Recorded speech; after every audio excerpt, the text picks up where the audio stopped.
Your Moodle exam may look like a normal online test, but one extra requirement can change everything. If LockDown Browser is enabled, your regular browser won't work. And missing this step could prevent you from starting the exam.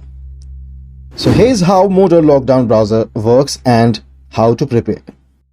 First, let's know what is LockDown Browser for Moodle. LockDown Browser is a secure web browser used for Moodle exams when an instructor enables it for a quiz. Students must access that exam through LockDown Browser instead of a regular browser. Why is it used?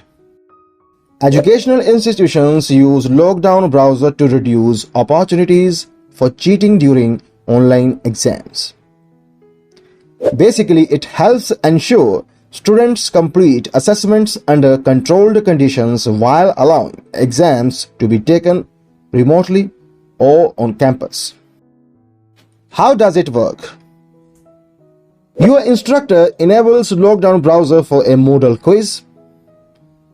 Before the exam, you install the browser on your computer, launch Moodle through it, log in, and then open the quiz.